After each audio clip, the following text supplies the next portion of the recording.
Welcome to the When Whit Happens podcast. This is a podcast that helps you find ways to celebrate and live your best life, even when stuff happens. Now here's your host, Whitney West. So welcome back to the podcast, everybody. Today I have a guest. We're going to be talking about all things self-advocacy and even more. But I have Gabby from StrawberriCurls, and I'm going to let her introduce herself. Hi guys, my name is Gabrielle Allen. I am a hairstylist and salon owner located in New Orleans, Louisiana. I am also a social media and beauty influencer who is kind of transitioning over to teaching people how to use Instagram to monetize and grow their platforms. So I'm just glad to be here. Thank you for having me. Yeah, no problem. So I was on Instagram, as I am wasting time most of my time. And I came across Gabby's story and, she was talking about a procedure she had and what she had to do basically to get it and how she had to be her own self-advocate. And I know I talk to you guys about this a lot because a lot of times if we're not really persistent about what we feel is really going on in our body, we can be ignored. There's a lot of racism in the medical industry. There's a lot of gender bias. There's just a lot going on that as women and Black women in particular that we have to kind of look out for in the interest of our health and our lives. So can you tell me a little bit more about the procedure or what you were feeling before you went to the doctor? Yeah, so I have been heavy chested since I was a teenager. So this has always been an issue for me. But in about 2018, I got into a car accident and it left me with a herniated disc on my left side. And it just seemed like after that, everything just went into overdrive. But prior to that, from ages like 13 all the way up to I guess you could say right before the car accident. So it was about 29, 30, age 30. I had always had back problems. And when I would go to the doctor, they would either say, hey, lose weight or just get a breast reduction or something like that, as if it was just that simple. Right. And growing up, my teen years said money is always in a place of lack.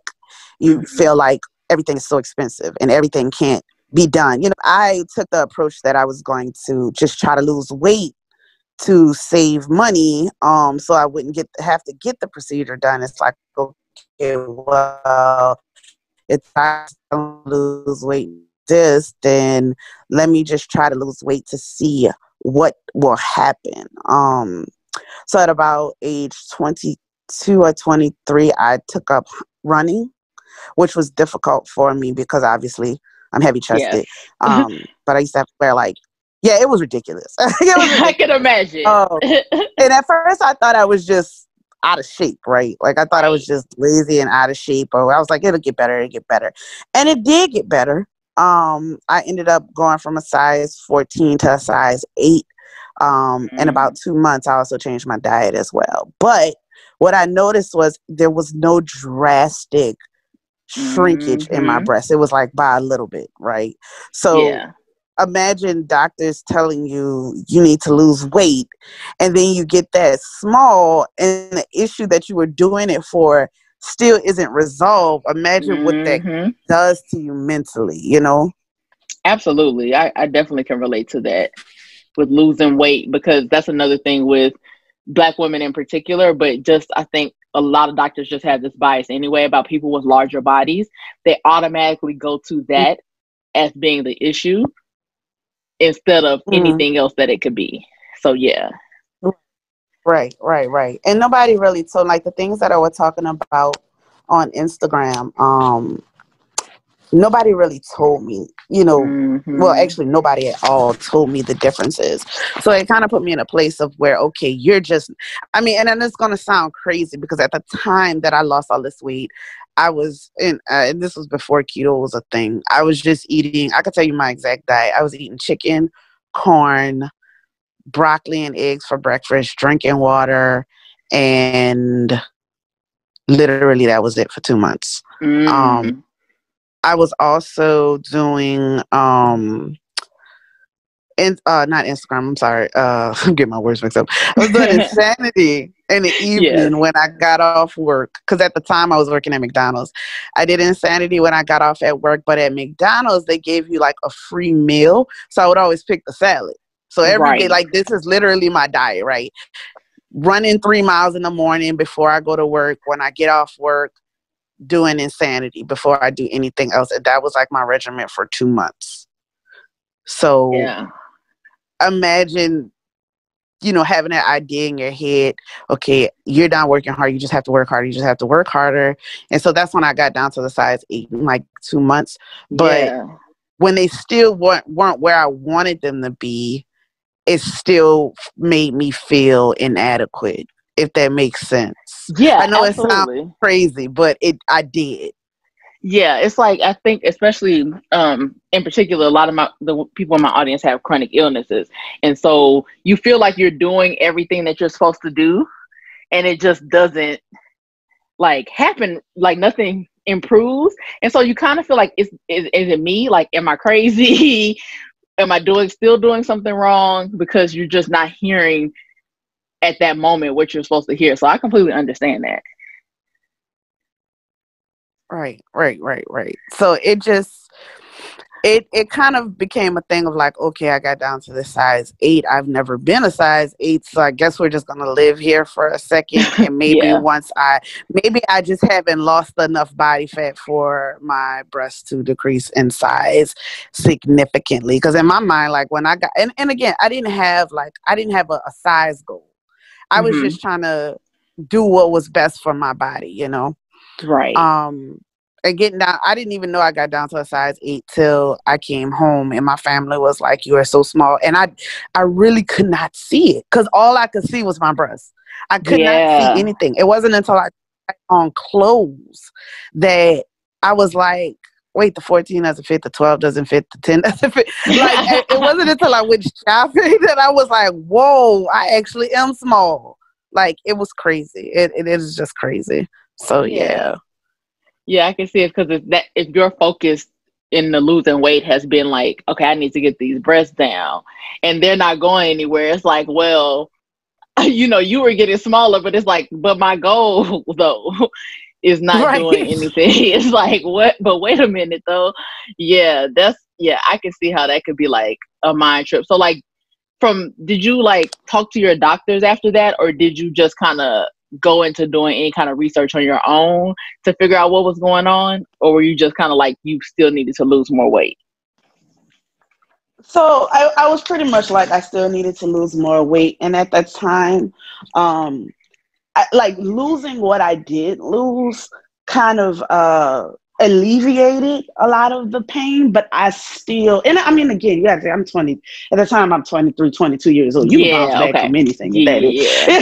Like, so it's like I've lost the weight, I've alleviated a lot of the things that was wrong with me. So I kind of just, even though I wasn't happy with my appearance, I still wasn't happy. I had more confidence. So I was just like, I tried to look at the positives. I was like, okay, you run 3 miles every day now.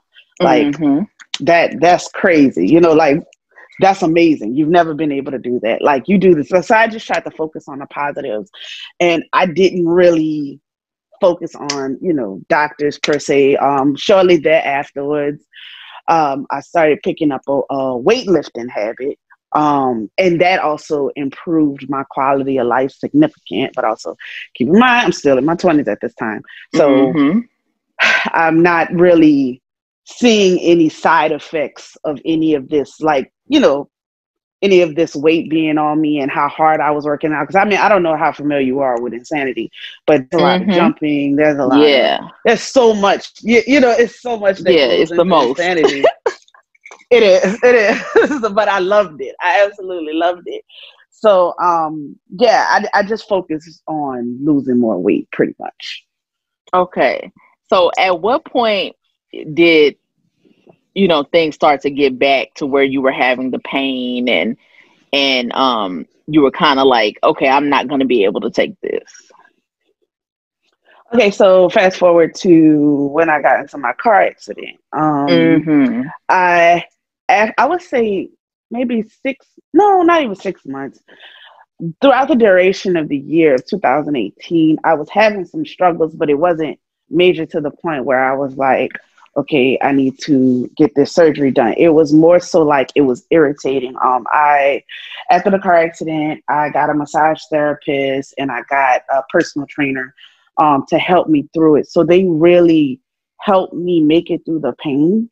And I saw a significant difference when I didn't see them. Okay. Compared to when I was seeing them. So they helped me get through the pain after the car accident. But I would say once I did not have access to them anymore, mostly in quarantine, Okay. that's when it really went into overdrive. But it was just like, you made it through all of that other stuff. You can make it through this too. Right. You see what I'm saying? Like, Yeah. it still wasn't.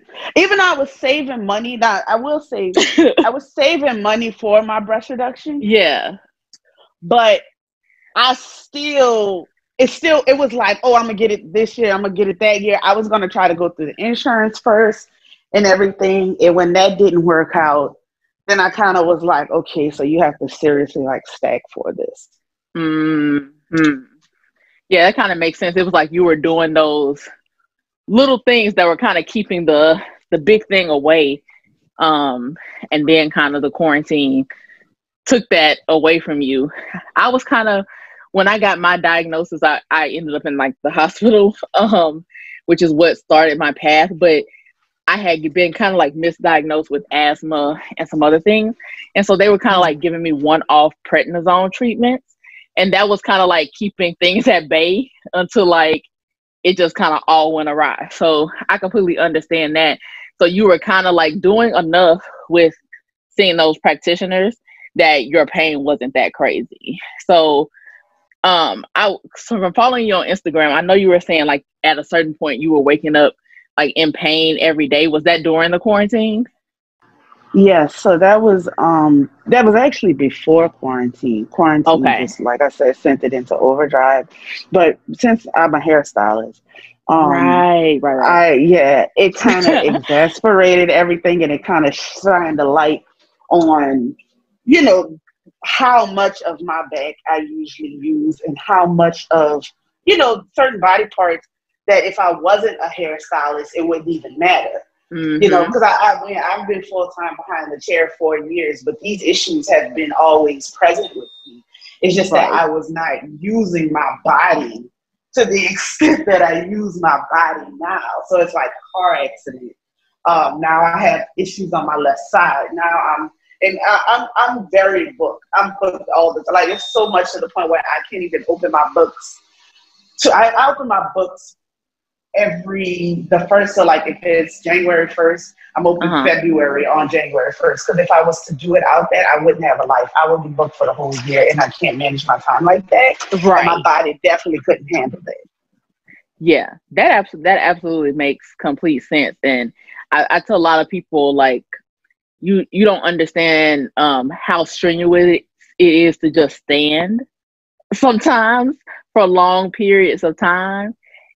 Just alone, and then you're doing other stuff, like you're reaching, you're like you're using like all these muscles that come into your back. Like when you're just massaging somebody's hair to wash it, like that goes into your back muscles. It's like it's strenuous to do the small motions, and then you're standing on top of it without any other kind of issues, chronic illness, heavy chested, like that. It's a strain on your body.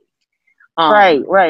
Yeah, a lot of people don't even realize those small things until they end up having to stand for a day to do their work or something like that. So I can see how that could be strenuous. And I'm happy that you mentioned what you kind of do for you to help alleviate that, because those boundaries are important. Because if you don't set those boundaries, then you're not able to do hair, period, because you've been worn yourself out. And that's not only a disservice to you, disservice to your customers, and then it's like I've done damage to myself, Right. And at the end of the day, once the damage is done, I can't do this line of work anyways. Mm-hmm. Exactly. So it kind of dawned on me that it was like, if you don't do something about this, you're not going to have a career. Like you're not gonna, and it might be a little bit past just not being a hairstylist. Like you might end up, you don't know where you're gonna end up. So I had a conversation with my personal trainer, and me and her have been together on and off for quite some time. So she knows me very well. She knows where I came from before I had serious back issues, to a car accident, to where I'm at now. So we had a conversation, and I was just like, I just don't understand, like, why I've been pushing myself, past this pain. Why is it happening now? And she really kind of gave me a reality check. She was like, well, if you think about it, if you have been if you had large breasts since you were a teenager, you're 32 now. Like, that's about right. She was like, you have been putting your body under stress and strain. You exercise like a crazy person, and you don't do normal workouts. She was like, so this actually makes sense. She said, it's about the time that your body started breaking down. Like, this is a good 15, 17 years of you putting yourself under strain. So it's like, well, when I think about it like that, it actually makes perfect sense. It does. It does. Oh my gosh, yeah, that is, because it's like, and then all you know is your normal too, right? So like, when you're growing up and you have heavy breasts and you feel like twinges, it's like, don't everybody else feel this too? And like, you don't even realize it. Yeah, it's crazy you mentioned that, because I actually have 4 aunts who are heavy chested, and so me being heavy chested, it's not like it came out of left field, Right. The only difference was I was always on the, like, as far as body, I was always on the smaller side. Got it. Oh, so it's like your proportion. So it kind of like threw you off there. Okay, yeah, that makes sense. So it's like you don't have that balance in everything else. So it might be pulling on you differently. See other people living with it, and it's like, okay, well, they have large chests too, so maybe that's not it. I feel you. Right. That makes complete sense. So what you said, you had mentioned that you considered going the route of insurance.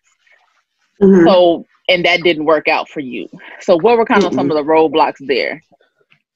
So one of the roadblocks was they kept putting me in a category with everybody else. I kept getting what I had been hearing my whole life, lose some weight, lose some weight, lose some weight. So it was like, okay, there is way more to this than just losing weight. Obviously, I've done that. And it did not help to the extent that I thought it would, right? So one doctor even told me, and she was actually my primary care doctor, and I ended up leaving her shortly after this, but she was just like, your body fat, no, my BMI was at 3.5, I believe. She was like, it needs to be at 3.3. They're not even gonna entertain this conversation. And I'm just like, are you serious? Like 0.5%? Like, is this a joke? Like, are you serious? And she was dead serious. Wow. So I was like, okay, right. So now we're back to the weight thing. Now we're back to creating that self-consciousness about myself and everything. And I'm like, okay. So what actually was the last, I tried to go various routes. That was one of the roadblocks I kept hitting. I even tried to get like all of my practitioners, from my massage therapist to my trainer and all of that, to I was trying to build a case. Yeah. But again, my doctor wouldn't even entertain it. So I was just like, because they were willing to, give me records and stuff like that, because they all knew. Even my massage therapist, I've since switched to another one only because my other therapist retired.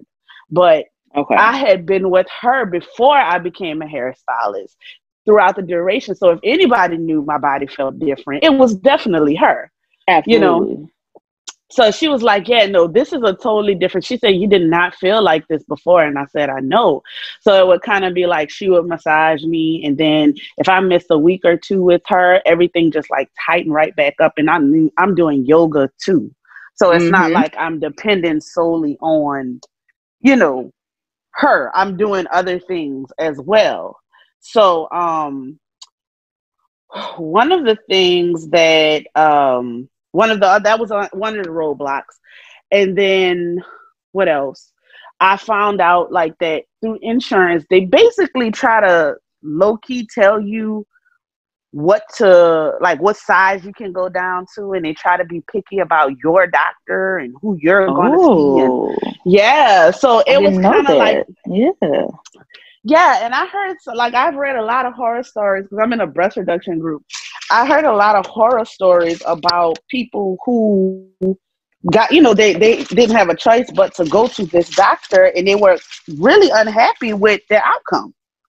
So that kind of made me suspicious too about it. I was like, so you mean to tell me we are going to go through hell and high water to get these people to cover it, and then they're going to try to tell me what I can be, like what size I can be? So that was also another turnoff. And I don't want, people listening to think that that's every situation, but I have heard a lot, and I do mean a lot of situations like that. So that was another kind of like, yeah, that's definitely something.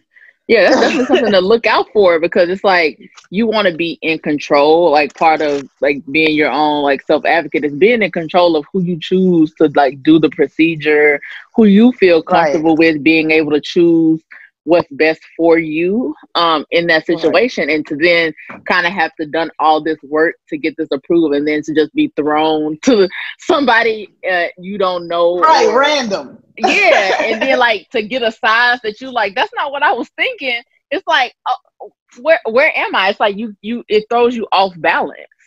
Right. So that was another roadblock I hit. So, after all of that, I was just like, you know what? We're just gonna pay for it. Like, forget it. Because it's like my train of thought was like, you finance anything else you want. You finance a house, you finance a car. So I became like overly determined. Outside of me saving money for the procedure and everything, I became like overly determined to find a way to finance this surgery if I had to. Because it had become just unbearable. I mean, and then I said a little bit of the story on Instagram. My back was swelling up, and it was inflamed. My entire left side. I had got to the point before quarantine where I had my assistant taping icy hot patches on my back, so I could work. I would wake up in the morning and take ibuprofen, which also started to turn into GERD. I would put a corset on to go to work and a back brace. Like my left foot would always hurt. So once we came out of quarantine, the first person who opened up was my chiropractor.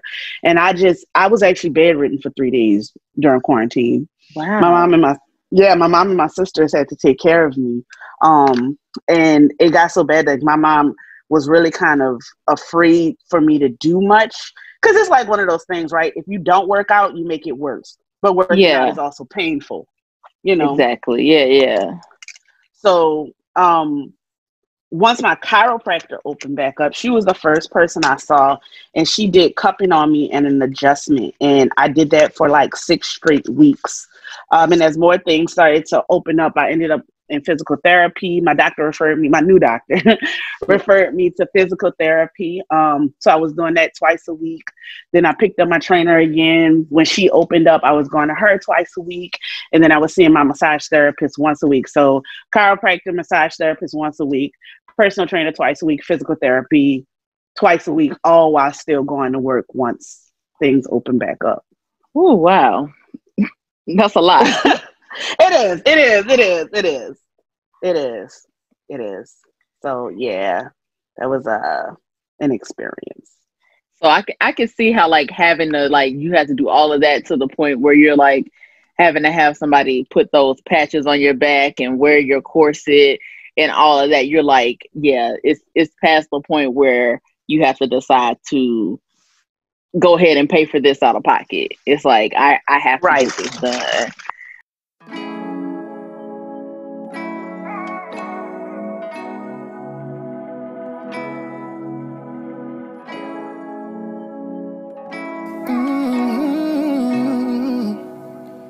Hey y'all, this episode is brought to you by the R&B group 3 Alphas.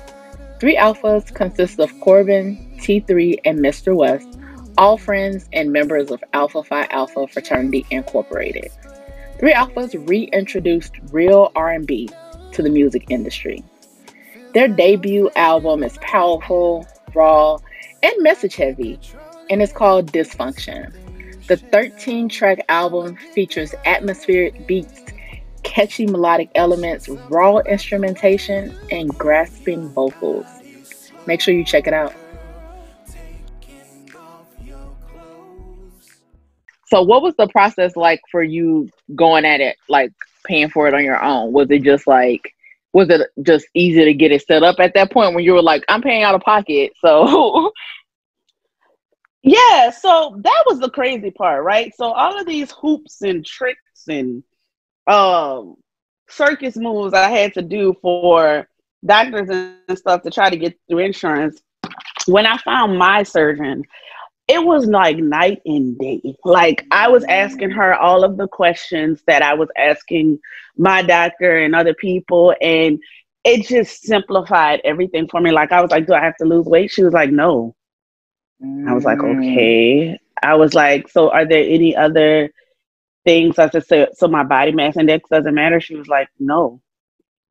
I was like, okay. She was like, look, if you want to lose weight, you can. She said, but if you don't want to, you're fine. Like, I'm like, okay. I said, so can I choose my size? She was like, yeah, sure. What size you want to go down to? You have pictures? And I was like, yeah. So it was like weird, right? I was walking around with, like, I started Googling C-cup breasts, and I'm walking around with pictures in my phone of like random boobs, right? And I was like, man, I hope nobody sees this, because this does not look right. So as a matter of fact, I had a client and I was trying to show her a picture of another client's hair, and I swiped and the boobs were there, right? And I just kept swiping. I never even said anything, and she didn't say anything. I was just like, man, we're just gonna act like that didn't happen. You know, we're just gonna move on with life, because, yeah, like, it's like a really awkward. I'm trying to think, like, how would you even be like, so right, that though, yeah, right. Oh man, yeah. So when I met her and talked to her, she made me feel very comfortable.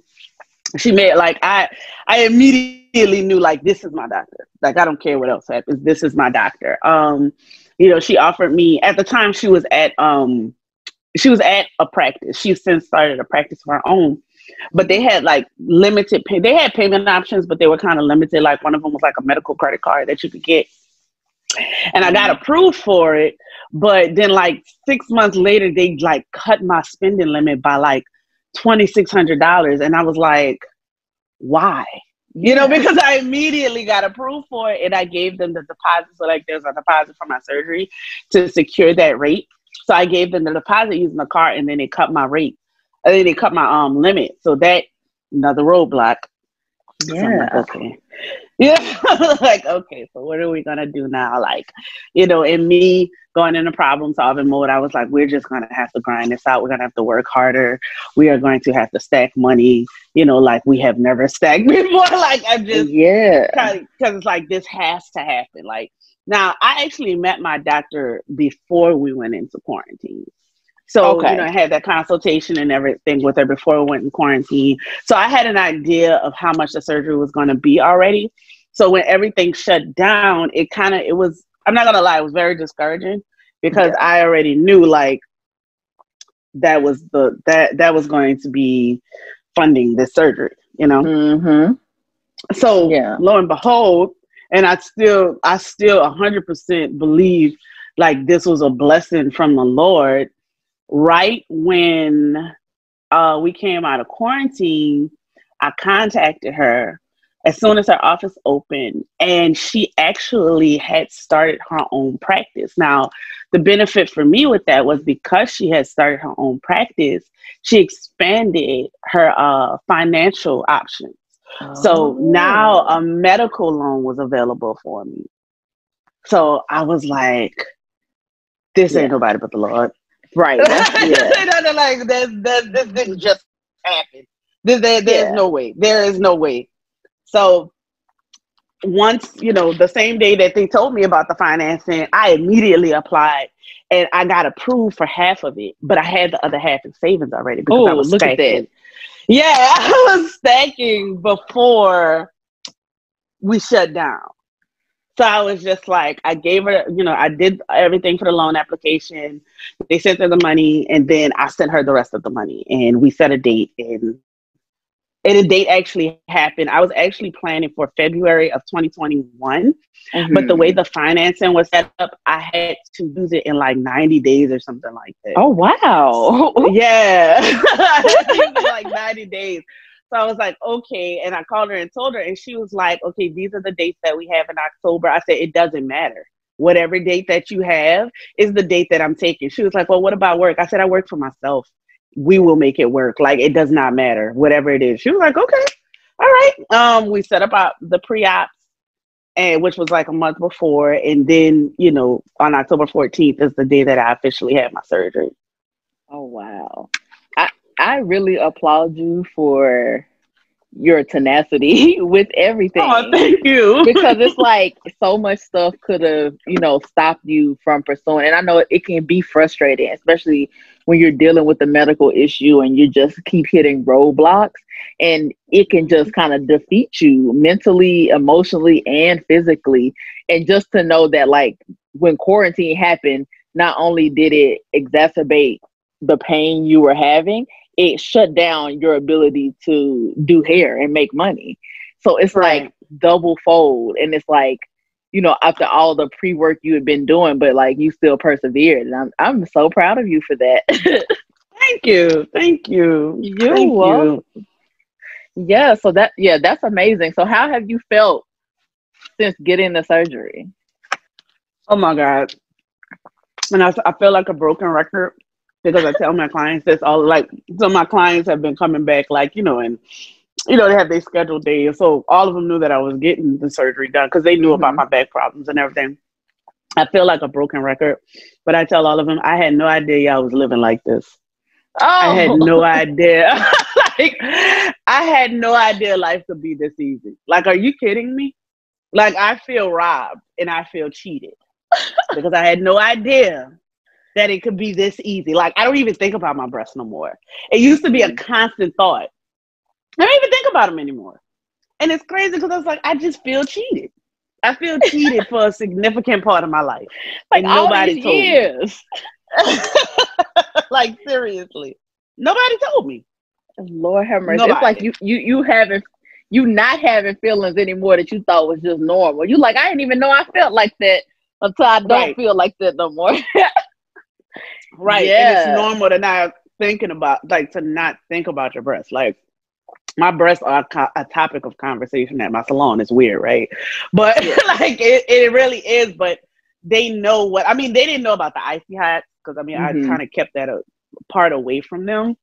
But they obviously saw me in a corset, and they saw me with a back brace on. Like, they saw these things. Like, it wasn't, they saw me sit down when I'm doing somebody's hair because I just couldn't take the pain no more. Pressure, yeah. They saw me like take my shoes off and walk around barefoot in the salon because it just felt so much better than having certain type of shoes on. They saw all of this. So they knew, something. A lot of my clients, the vast majority of my clients, have been coming to me for over 2 and 3 years now. So it's not like they're strangers. I don't have like, new people coming in and saying, oh, who, what is this weirdness? Like they know, So it's just life has just been so much different. I'm 2 months post-op, so my doctor recently approved me to start running again, and that has been like amazing. I feel like I can run 10 miles compared to before. Yes. Okay, like it feels so easy. Yeah, you don't have to like strap yourself all the way down. That's the thing I hear of women with big breasts a lot of times. It's like you gotta wear sometimes a regular bra and then a sports bra and then something else, and then they still jumping. Right. It was a lot. Yeah, it was a lot, and having to wear one bra and it actually just sit there is weird for me too. Oh my goodness. Like it's super weird for me because I'm just like, I just had no clue it could be this easy. Wow, I'm happy that that you're here. Welcome to the smaller breast committee. Thank you. Over here. Oh, where you can feel. Were you sleeping? Were you sleeping in bras too? No, so Okay. At one point I was, but I had kind of given it up a little bit. Okay. I don't know if that made things worse or better, but yeah, I had given it up. Yeah, I know some people do that. Yeah. Yeah, so it's just it's different on this side. I feel so free. That's good. So it's like everything you went through was worth it. Absolutely.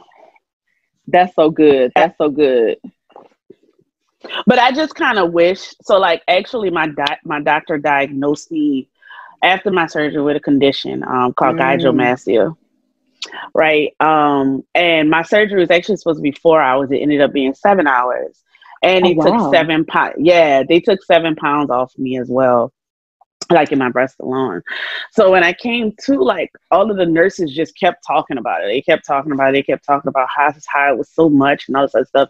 And this is a cosmetic surgery place. So I'm just thinking to myself, like, why are y'all talking about it? Don't y'all see this all the time? Like, all the time? Y'all shouldn't be like, yeah, like, y'all shouldn't be like floored like this. Like, what is this? So when I went for my follow-up appointment 2 days after my surgery, my doctor was just like, I asked her, I was like, so all of the nurses keep talking. I was like, why is everybody making this such a big deal? She was like, we don't see cases like yours often. She was like, this is not something that's common. Like, she was like, we haven't seen this in like, she was like, it was so much. She was like, it wasn't just that it was thick. She was like, it was dense too. It was a lot. She was like, that's why the surgery took so long. And she kind of didn't want to tell me about the condition because she didn't want to scare me. Mm-hmm. She told me after the fact, which I appreciated. Yeah. Because, I would have been obsessing over it, like Googling it and stuff like this. So when I told my mom was like pretty pissed. Well, angry. I'm sorry. I don't know if I can say words like that on your podcast. I'm sorry. Okay. Okay. But yeah, my mom was like pretty pissed because she was just like, you've been going to doctors and everything your whole life and nobody ever brought this up.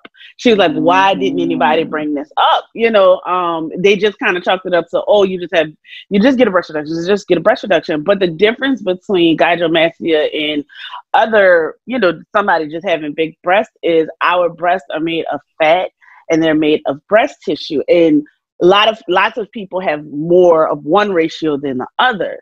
So when you have breast fat, right, working out will get rid of it because it's fat.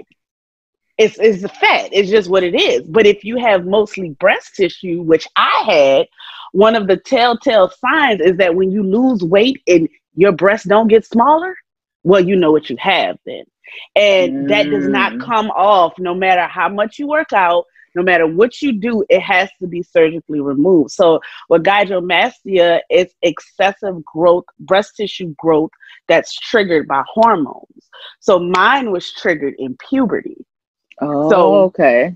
Yeah. So as soon as I hit puberty, it was like, bam, it just went into overdrive because I had this condition that I didn't even know about, that I didn't even know was a thing. So I'm just thinking, oh, it's hereditary, My grandmother was heavy chested. Then again, my aunts are walking around, they're heavy chested. You're just like, okay, well, that makes sense. I mean, it is what it is. But again, the size of my body did not make sense for the size of my breast. Right. So we had no idea this was a condition. They didn't even know this could be a thing. So the triggering of the hormones is what makes it what it is, the gynecomastia. So my hormones contribute, because when I tell you I have never been in an A cup, don't even remember it. I was in I have no memory of that. I went straight to a C cup by the time I was 11, and by the time I was 13 or 14, I was a double D, and by the time I was 17, I was a triple D. Wow. And actually, when I got this surgery, I was way bigger than a triple D or any of that. I just didn't know. So I had to be about a G or a H by that time. So it was just, yeah. So it's like doing all of the intense workouts that I was doing and everything, it really strained my back over time because this was tissue. This was not anything that I could do to get rid of this without surgery. And literally not a soul told me that. I didn't know about the breast tissue difference until I really, really started to like delve into the research of it. Because even if you Google breast reductions and stuff, right, for whatever reason, I don't know why, but the research is very limited. It's very limited. I was in this, I don't know how I found this Facebook group, but I was in this Facebook group for tummy tucks. Now, mind you, I have no interest in the tummy tucks. So I don't know why I think I was just looking for people who are getting cosmetic procedures done to see how they were funding it. So I think I asked in the group, hey, does anybody know of a breast reduction group? Or because I had Googled it, I had searched Facebook, nothing was coming up. And I was like, does anybody know of a breast reduction group? And somebody responded with the link to the group. And once I joined the group, it was just like, I have found my tribe. I have found people who understand exactly what I'm going through. Like, it was crazy. And watching everybody post like their before and afters and posting like their little bikini outfits. And this is how my body looked before the surgery. This is what's happening after the surgery. Like, constantly, like nonstop. So they're like, now this is on my feed. So then I started asking other questions like, hey, is anybody having trouble working out? Or hey, does anybody lose weight, like their breasts? Has anybody successfully lost weight and lost their breasts or whatnot? And then people started chiming in and telling me the difference between breast tissue and fat. And they were even backing it up with diagrams and links and all of that stuff. So I'm like, my mind was blown. Right. Okay, like my mind was blown. Because I'm like, okay, I go to the doctor, I try to get it done through surgery. You tell me I have to lose weight without even examining to find out. And one of the ways you could know is if you get a mammogram or ultrasound, it'll show what you have. But I even tried to get a mammogram. And they were like, oh, you have to be over 40 to get that. Yeah. So it was like in every aspect. At the time, I didn't know about the ultrasound. But I'm constantly getting hit with roadblocks. But when somebody say like a telltale sign is if you lose weight and they don't go anywhere. And like, I think about 20 other women chimed in and was like, yeah, that's me. They were like, yeah, you have breast tissue. Like, that is a telltale sign. Yeah, wow. That was like, yeah, definitely ring all the bells right there. Because like, that's exactly what happened to you. So that makes complete sense. And that's why I like to talk to people like this, because there could be somebody listening who has the same thing happening and has no idea that could be a thing. Because it's like, who would know? You know, you hear that message and to just lose the weight, they'll go down, or you're just expecting them to stay a certain size. But to know that the composition can make a difference in your options, it lets people ask the right questions then when they go to the doctor. Wow. Right. And not only ask the right questions, but it makes you feel more empowered about what to do. Because having this idea in my head of it's just fat had me like working out like crazy trying to get rid of them. But had I known about the difference between fat and breast tissue, I would have first of all, I would have been saving to get the surgery. Yes. Okay? That's the first part. And I would have taken a completely different approach a long time ago. Yeah.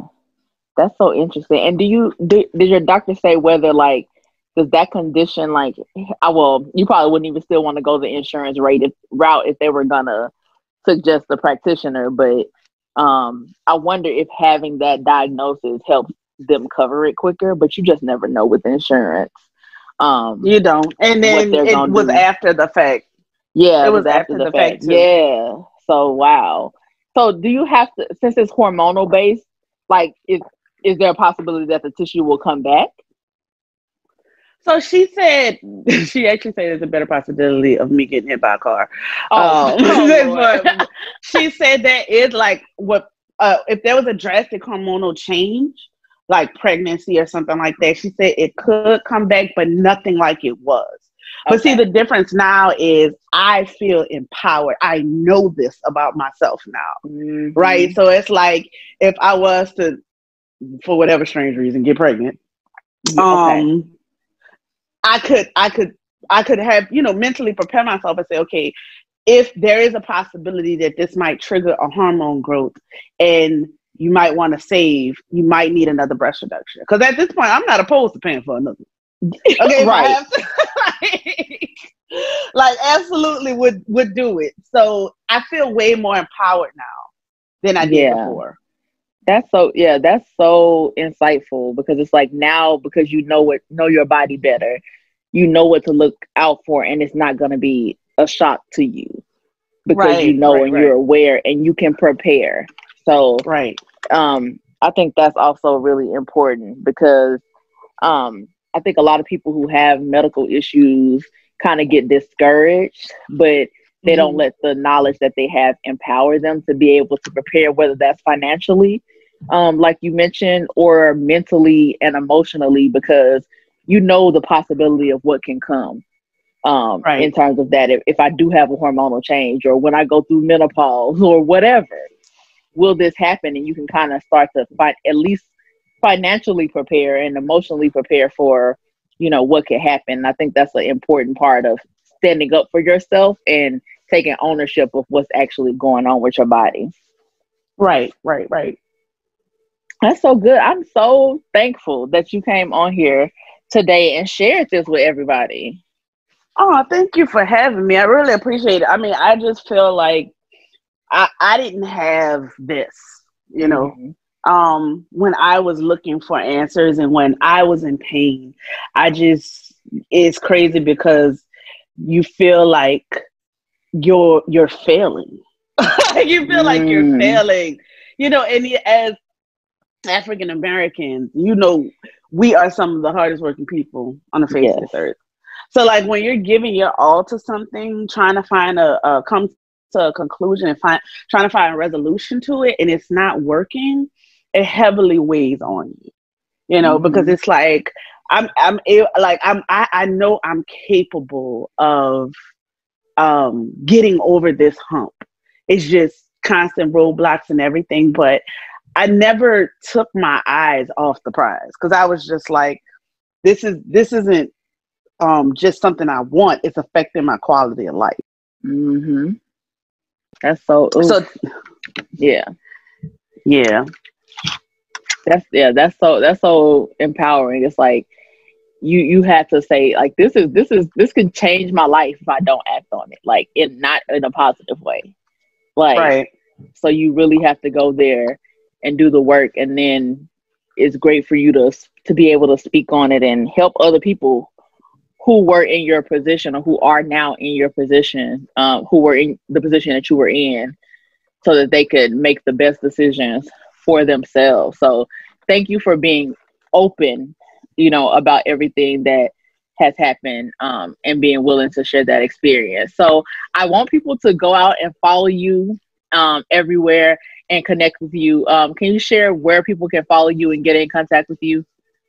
Yeah, sure. So Instagram is probably your best bet, because Instagram has all of my contact info. It's StrawberriCurls with the I, not a Y. So it's StrawberriCurls.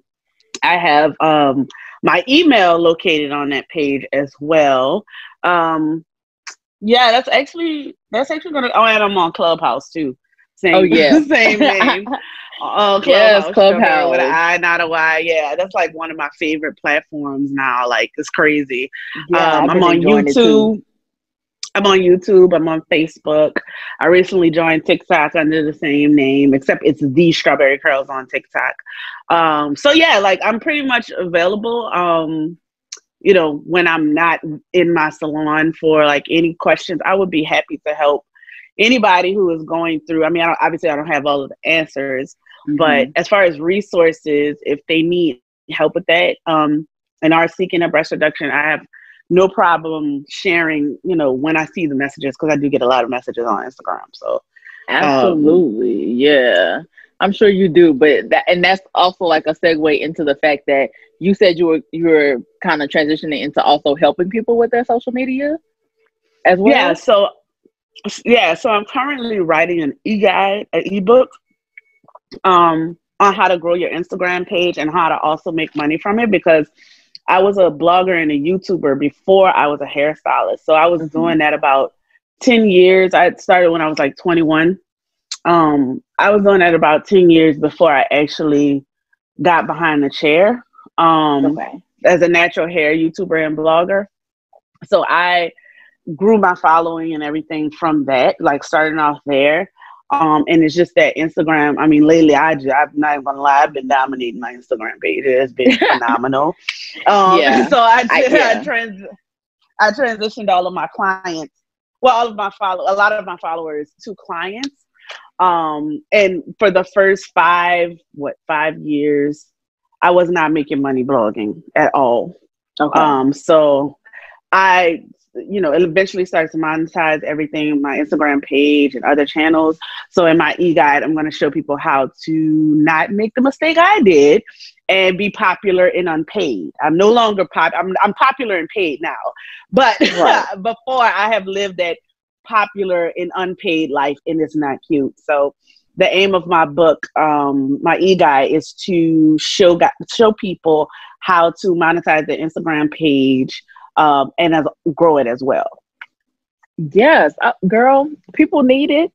And believe me, y'all, her Instagram is popping. I'm forever seeing her posts on my timeline, and you know how hard it is for people to actually show up on timelines. But I'm always looking, and she's always good tips and tricks, and like to get great engagement on your post. So if that's something you're interested in, then Gabby is your girl for that too. So again, thank you so much for joining us, and everybody make sure you go out and follow her so that you can see all her content on natural hair. And also if you have any questions about getting a breast reduction. Thank you so much, Gabby. Thank you. Thank you for having me. Thank you for listening to When Whit Happens. You can find Whitney living her best life at thewhitneywest.com and at The Whitney West on social media. Subscribe and follow for updates. Until next time, keep living your best life.